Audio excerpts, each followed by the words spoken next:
Good evening. I'm going to brew another batch of kombucha. It's been a while. I've just kind of given up. This one has been in my closet for a couple months, unattended to, but it just refuses to die. So I thought I might give it another chance. Most of the reason I gave up is because it kept getting moldy, which you got to be doing something really wrong for that to happen. I think what I'm doing wrong is living in a apartment that has a mold issue. Um, Supposedly it's been remedied. We remodeled our entire bathroom and did a bunch of other work on the place, got a new roof, and that cost my landlord probably a lot of money. So hopefully we can get a good batch of mold. But for a while there, my sourdoughs all were going bad. Um, I would get one batch out of it pretty good, and then the second batch would always get moldy. So my other theory is it might just be my tea. This one I brewed with some green tea, but I have these some surplus pouches of like Nestea that fell off the back of a truck. Actually, I think this might be like a step up from Nestea. It's like I can't remember the name, but these are 1 ounce pouches of tea. I'm probably gonna pull my tea out early because it might even be that the tea's too strong. I don't know. So I'm gonna get this going again. And if it goes moldy, oh well. If not, I'll hopefully not give up. I don't know. I might try it again with green tea, but if this doesn't work.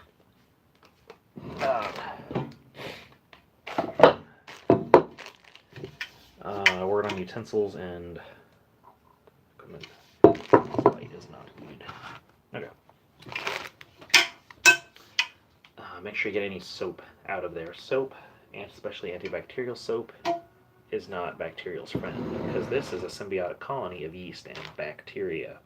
So I'm going to give this an extra rinse. I did wash it, by hand the other day.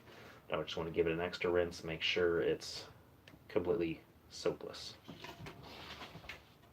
And then I'm going to fill it in a gallon of water.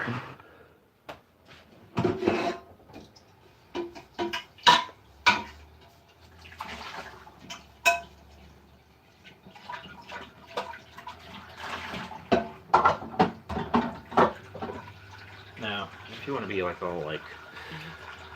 hippier than thou, you can use your filtered water, your well water, whatever water tastes good. We have great tap water here in the greater Seattle area because we have mountains and rivers and trees and stuff that keep our water pretty clean. It'd be nice if it stays that way over the next few years, but we'll see what happens. This is a 2-gallon pot, so I'm going to fill it about halfway full. I'm just going to free ball it on measurements.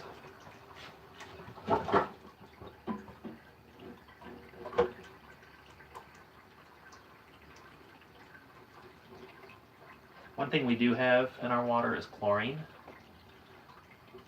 In order to get rid of that, and I'm just going to boil it, really. That's all you're going to got to do.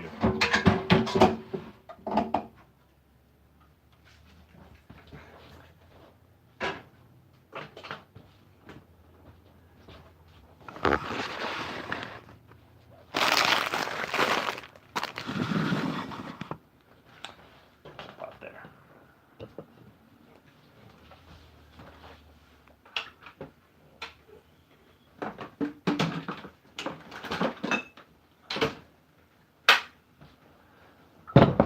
Using some cane sugar. It's nothing special. I knew people that just use strictly organic sugar. You can use brown sugar, and you can use. I know you can use honey. I haven't experimented with much beyond that. I don't know if you can use molasses or whatever, but I imagine anything that feeds bacteria would work. So, pinch, you could probably use corn syrup if you wanted to be evil like that.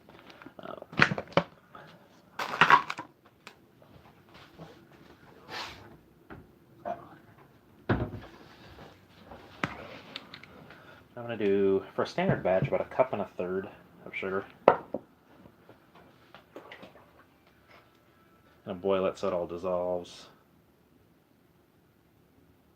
So that's 1 gallon of water, 1 1/2 cups of sugar, the way I remember, is 1/3 cup per quart.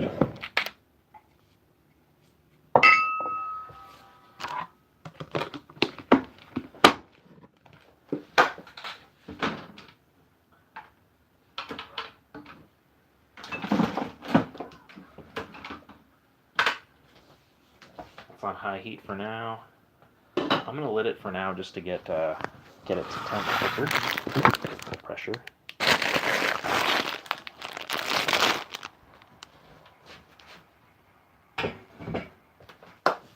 In the meantime, I'm gonna sharpen the knives.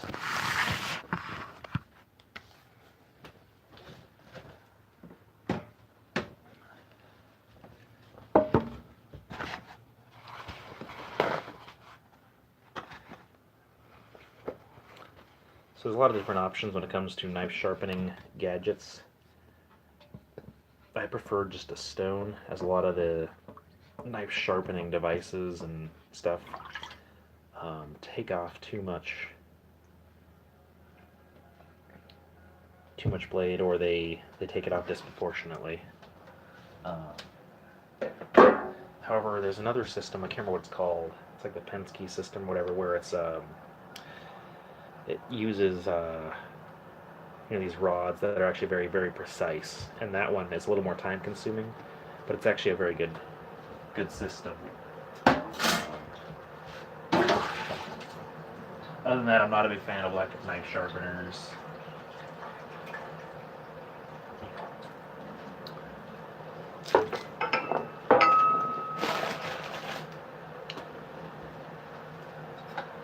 One of the problems you'll see with a lot of, especially the pull ones, is it doesn't quite sharpen the very butt of the blade, and you start getting a blade that bows in the middle. It doesn't make contact all the way, leaving your veggies just hanging by a hair, still stuck together. So the best device I got, there's tri-stones, there's all these different stones, coarse, medium, fine. I had a culinary teacher that just recommended go to like Hawaii Jumaya, which is the Asian grocery store around here, and get the finest grit brick you can. And this is a King number 1200. So anything else? That's probably what it says, and it's made in Japan. It has some Japanese writing on it. Other than that, I don't know what that's going on there. But finest brick I can. I think I paid $40 for this one. And you can do oil or water. I soaked this in water overnight. But once you go to oil, you can't go back, and it's just kind of this big greasy mess. I don't know if it's superior for sharpening, but I am not a fan of it just because it's so greasy and messy. So what you want to do when you sharpen it is go the entire length of the blade, entire length of the stone.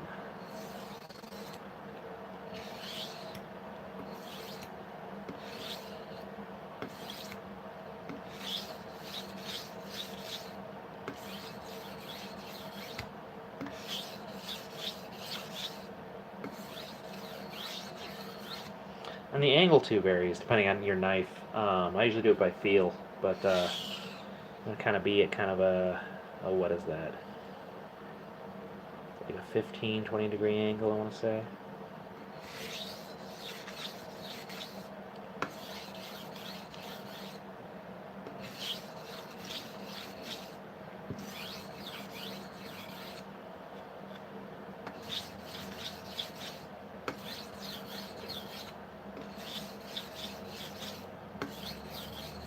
Depending on how dull my knife is, I might start with like 10 and 10, and then 9, 9, work my way down.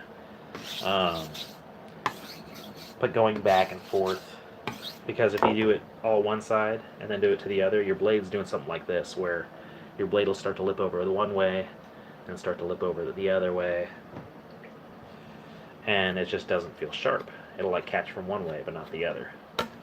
So definitely towards the end, you want to start going back and forth every other time.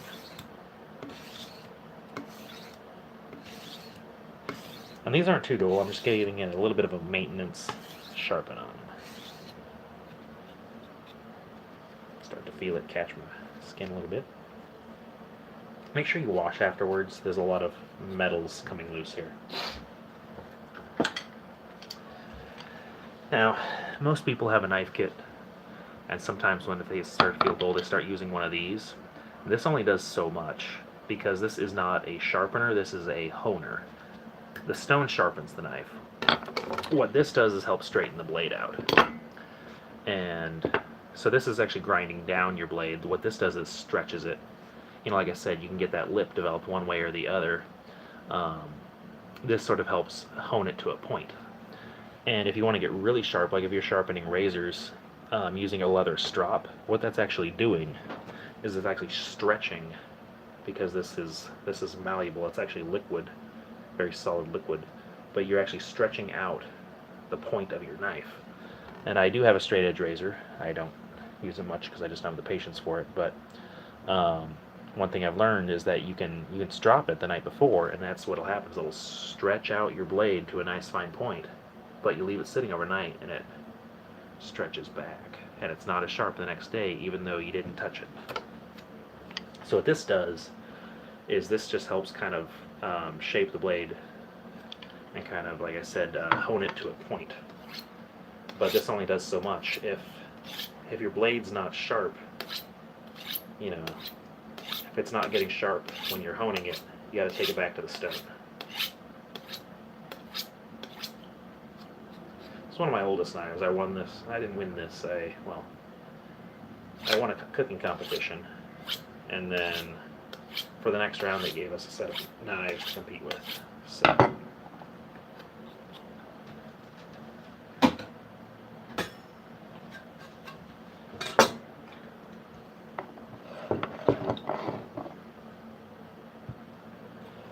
This is a cool knife. I got this gift from a friend of mine. This is Elite Infinity series.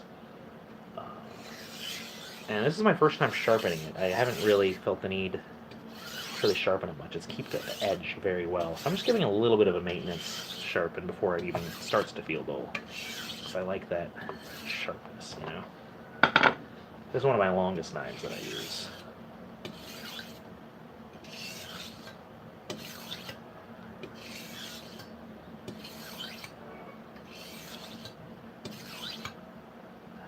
Hair on my stone.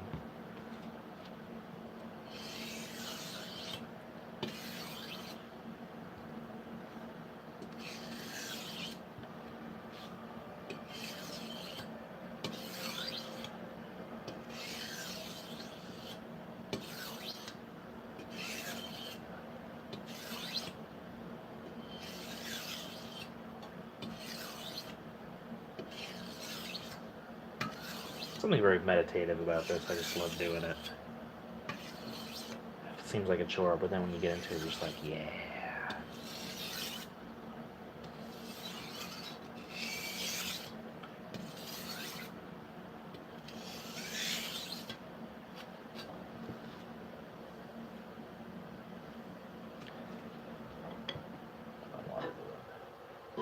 Getting close.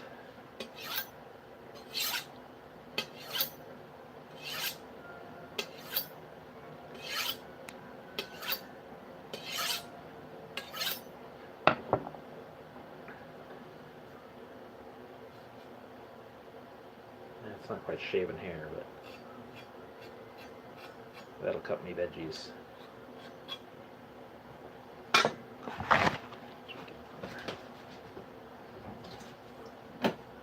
So I gotta make sure you wipe them off first, because you know there'll be a little bit of, probably can't really see that, but there's a little bit of black stuff on that knife. That's, you know, all the metal and stone that you really don't want to be ingesting, probably. It's really apparent there.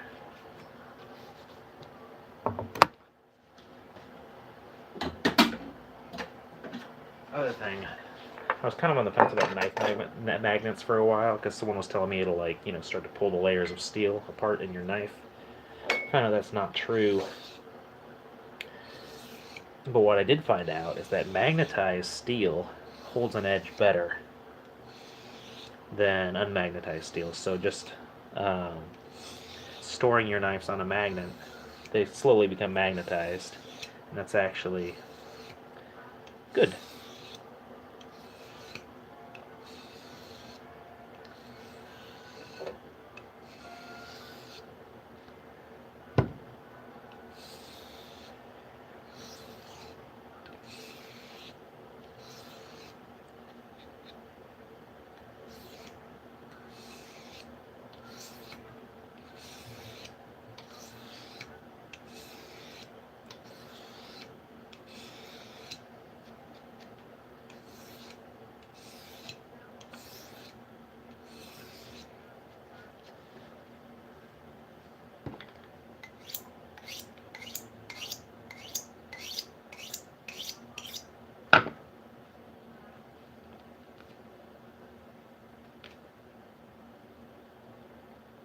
The trick I learned too from a huge knife enthusiast of mine. Um, sometimes it's really hard to pick up a knife and see any dings in the blade, especially the really fine ones.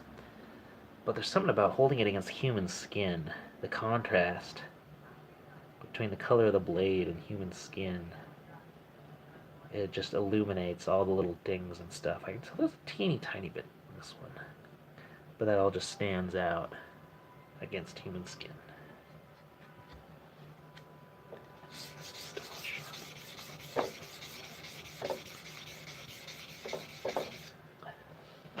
Our water's hot.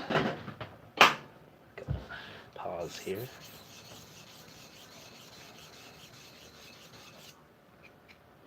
Come back to that. So I just turned it off. It's still boiling.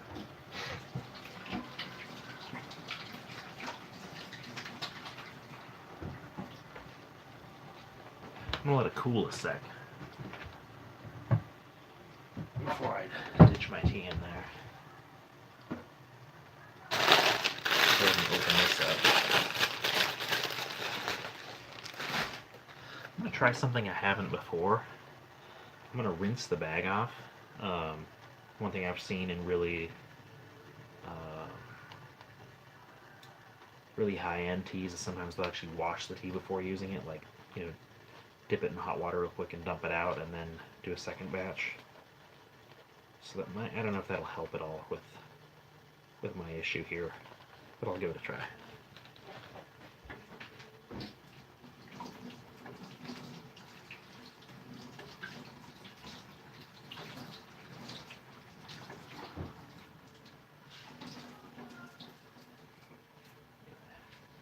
Give that a quick rinse. I hope I didn't break it. If I did, we'll strain it. Just felt something gritty. Pull it off like here. Here we go. I think I'm just going to do that in for like 1 minute. Before I've just left it in there till it's all the way cool, which is probably, especially if you use green tea, is going to get you a more astringent, bitter flavor.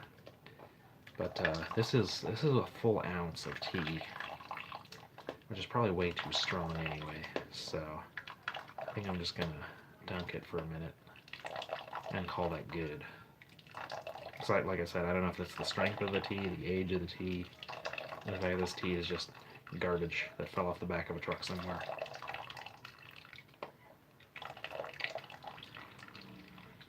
Oh, this is Chato High. That's the brand. Just came to me.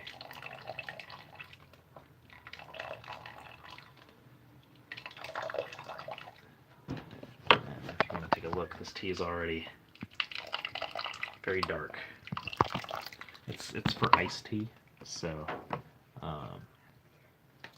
this really isn't meant for kombucha. It's meant for brewing large batches of iced tea. Like I said, it was free. Fell off the back of a truck. So now we have a gallon of sugar water, or sweet tea. So, and obviously this is hot. Hot things kill bacteria and yeasts.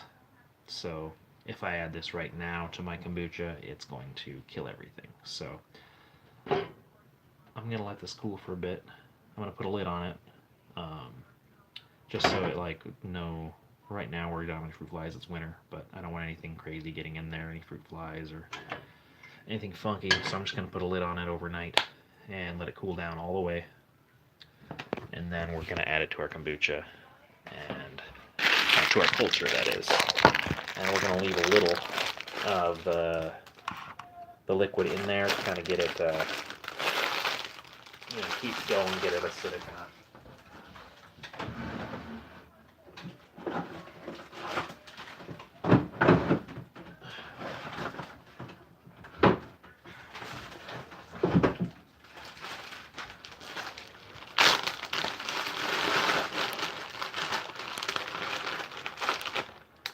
And back to sharpening knives.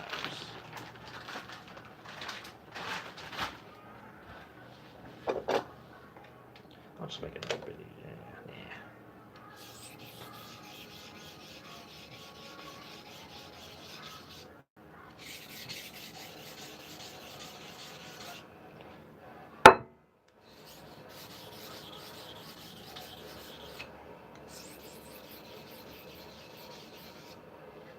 Alright, it's starting to get sharp now.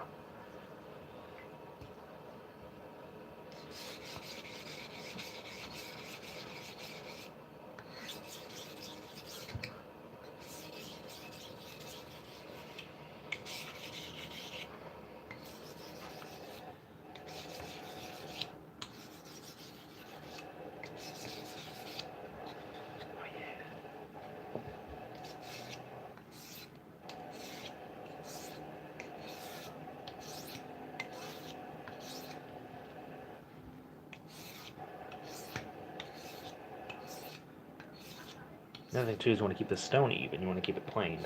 And if you're only doing like part of it same time every time, your stone's going to get unlevel.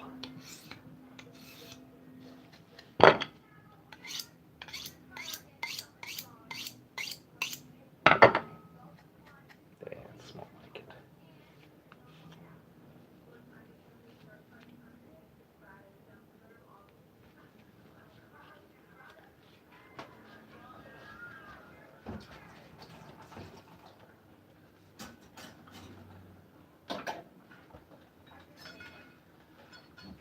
Ooh, this has gotten so dull. So very dull.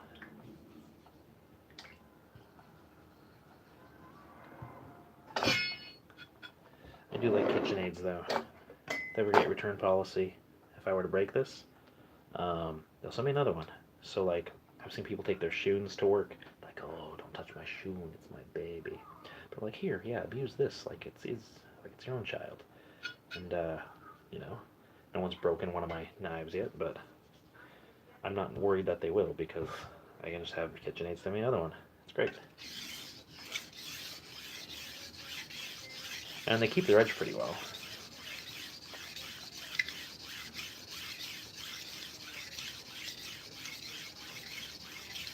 And they're not all the same. I have two models of the same one. This one actually didn't hold its edge very well, so they sent me another one which I use at work, which the tip is broken off, and I need to have replaced again. But so this is my not as good one. My good one's at work, which needs to be sharpened as well.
and down.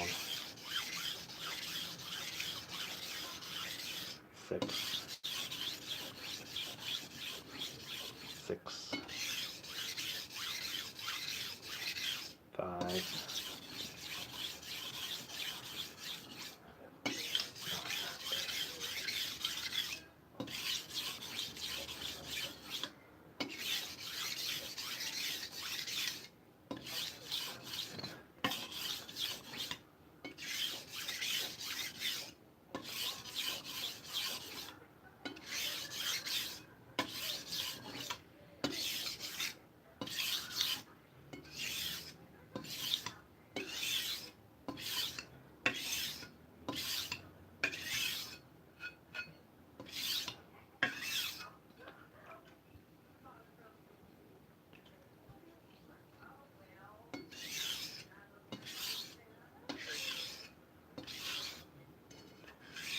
What'd you decide to watch, babe? It's called Dumpling. Dumpling? It's about this southern Texas teen she's overweight. Yeah. And her mom is like an ex-beauty pageant queen. Yeah. Who's played by Jennifer Aniston. Oh, nice. And her mom becomes like a pageant coordinator or whatever, a director. Yeah. And she does it like every year, but it's just really annoying to her. And she finally gets like fed up, and so she decides to enter the pageant. Yeah. And like all these other like overweight girls decide to do it with her. So Nice. she's just kind of changing the game. It's pretty good so far. Oh, and Willadine, who's the main character, she's like obsessed with Dolly Parton. So this is like right up my alley. Willadine. What is she from? Willadine? Yeah. That's her character's name. Oh, who's it played by? Huh? Who's it played by? I'm not sure who the gal is. I don't think I recognize her.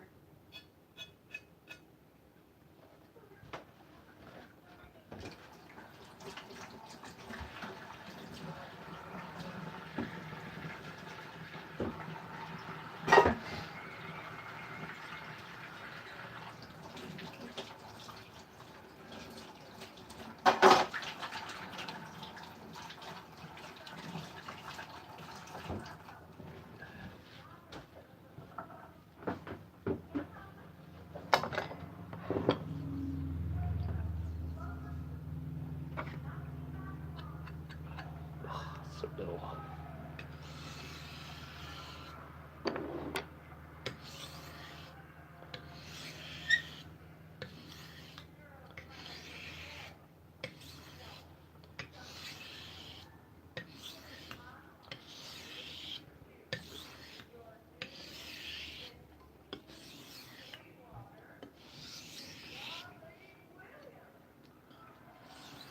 This one I'm not quite getting the full length of the blade. I mean, you really don't ever use this much. Like, mostly when I'm using this blade, it's for like meats and stuff, filleting. I'm usually using the tip, like the first few inches. And occasionally I might hit a salmon where I'm skinning it, but the blade doesn't need to be that sharp for that. Actually, that's a job I prefer a dull knife for. You want this tip nice and sharp.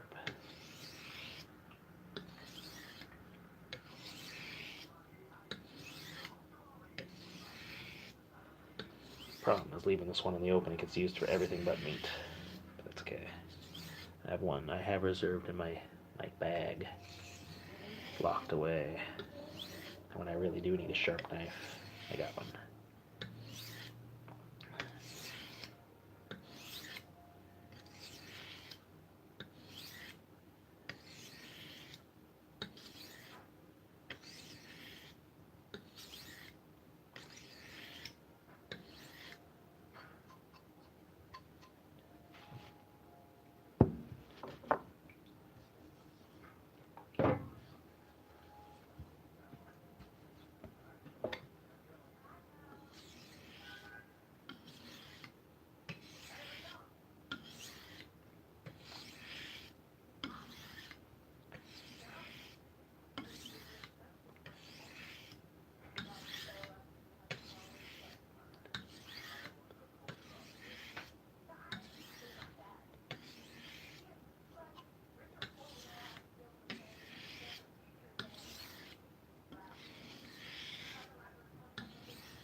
Others will eat.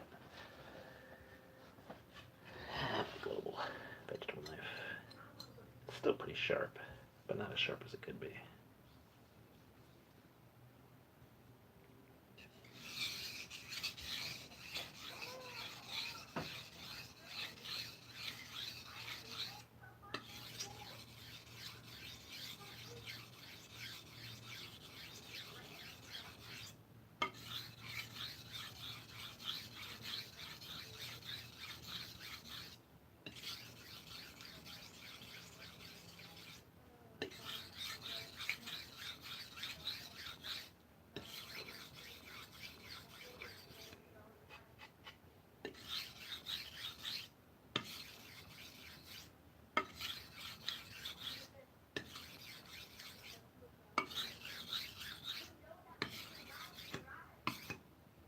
Oh yeah, there it is.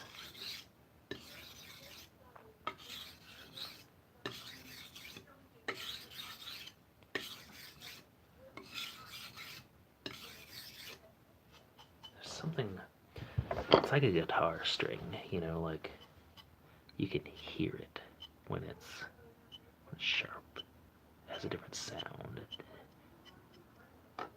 It's got this twanginess to it that's just not there when you have like a dull knife, like the base of this one. But when it's sharp, it just makes a different sound. You can hear it. It's like an instrument, and it's finely tuned. I love it.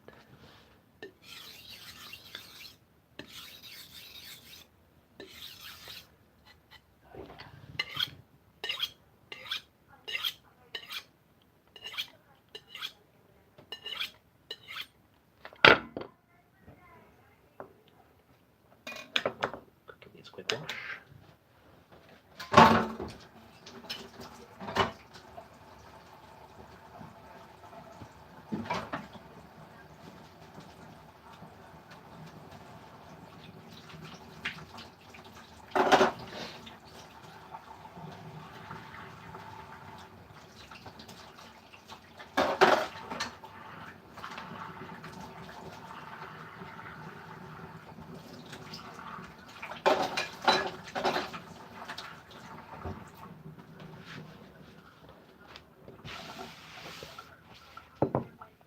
The stone rinse, get all the stuff out there. Let's dry out of it. I forgot to dry out my stone once before I put it away. It hit puberty on me. In other words, it got fuzzy.